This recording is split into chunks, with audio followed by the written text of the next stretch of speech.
Good evening, Tube Land, Tube people, whatever. I usually say Tubesters. I am so tired tonight. This Therapy Thursday, and I said last Thursday I would follow up this Thursday, but I'm pretty tired and not really organized in what I'm going to say. Look like the mad professor, too, among other things. I'm frankly thinking of heading to bed, even though it's 9:20. Um, but I just wanted to check in on my own accountability level. I will say that I did meet with a therapist yesterday, and I believe that she should be good for me. The problem is going to be getting my schedule fitting with her schedule because of my work schedule, and her work schedule don't exactly get together, and it's a bit of a hike for me to go see her as well, but somehow we'll work it out. We really didn't get that far into issues yet, so as would be typical with the first time.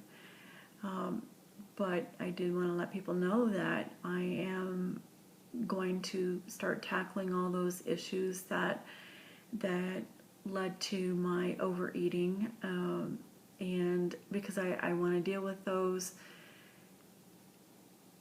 not because I'm having any issues now. Actually, I'm in just the opposite. I'm in probably the best place I have been in decades, literally, which I think makes it an ideal time for me to really go in and deal with all the hard issues without feeling threatened about it, and hopefully having a very open mind, which maybe in the past I would have been defensive or so needy about getting through the day that I wouldn't have gotten to some of the deeper past issues. So I'm looking forward to that process. I do want to say something about expectations in terms of the weight loss journey, and I don't even like calling it the weight loss journey. I keep saying how it's not the scale weight to me that matters. I just want to get healthier. If I get healthier, then I would have accomplished something. Having said that, though, I think it's going to take a lot of work to be healthier. And it is going to require getting a lot of the extra weight off. But I don't have a magic number that I'm trying to reach. I don't have a dress size that I want to be. It's just where what do I need to do to be healthier? Now, I've beat that thing to death. But those are my goals. And the point I'm making here at this point is to have realistic goals. And this is something that I think everybody knows. Everybody repeats that in their YouTube videos and that kind of thing. Be realistic in your goals. Now, I'm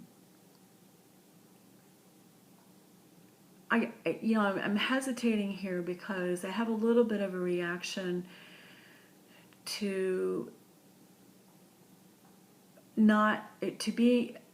being afraid of having big goals. Personally, for me, having some of the tougher goals and announcing them, and then putting forth a plan of action to reach it, has worked very well for me. And the example I would give is at age 48, having never been any kind of an athlete all of my life, I decided that I was going to do a triathlon as my very first event. Did I start with a 5K or walk around the block or whatever? No, I announced I'm going to do a triathlon. At that time, I weighed 230 pounds, and as I said, I was 48. And I think that had I bothered to ask anybody's opinion, do you think I can do this? I think they would have been kind of at a loss of what to say. They might have asked politely, well, do you think that's a doable thing? You think that's manageable? You think that's realistic? Because it sounded kind of out there in a way. And I saw the surprised looks and suppressed looks that people gave me when I said, yeah, I'm training for a triathlon, I'm gonna do it. But had I not set that goal, had I not told everybody that I'm going to do it, I would have missed out on a huge, wonderful thing. And that is training for that triathlon and then doing it. The training part was actually for me the best part. I got in shape, I lost weight, I met wonderful people along the way. It was one of the best things that I ever did. So I have zero regrets on having this seemingly almost unattainable goal,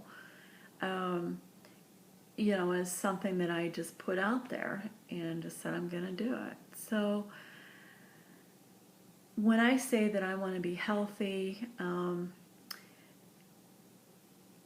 there's part of me that says maybe I will always have sleep apnea, even if I get down to some really low weight, and maybe I'll never get rid of that. But there are so many other ways in which my life will improve, especially health-wise, throughout this journey, that I'm not going to give it up.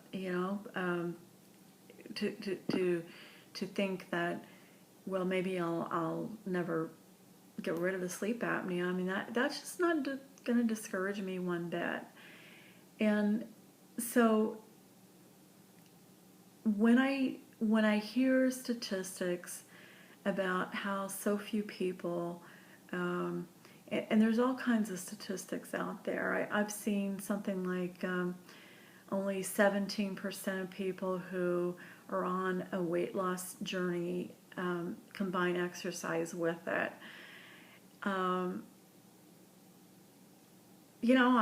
Awesome. I love being part of the 17%, if that statistic is indeed correct. I've been a couch potato for 2 years. Yeah, I used to do triathlons for a while, but for 40 some odd years prior to that, I wasn't very active, even when I was very thin. And the last 2 years, I have done nothing but sit at a desk for work and then come home and be on the couch and watch TV. So I have a lot of rustiness of being back in the exercise world, and I'm not in that habit yet. I'm not thrilled when I head out the door to go do this stuff. It's just something that I know that I have to do. And because I've committed to it, I've put it down on paper, what my plan is. I'm scheduling things. I've made my goals, commitments. I've announced them on YouTube, a lot of things. By gosh, I'm going to do them. And I'm not going to get discouraged by statistics of what the success rate is, or whatever, of people meeting some weight loss goal or whatever. So what? It's not going to stop me, and I really hope it doesn't stop you either. Okay, I've talked for almost 9 minutes, which is 8.5 minutes longer than I wanted to, because I am so tired. So I'm going to say good evening, and I hope everybody's doing well, and take care.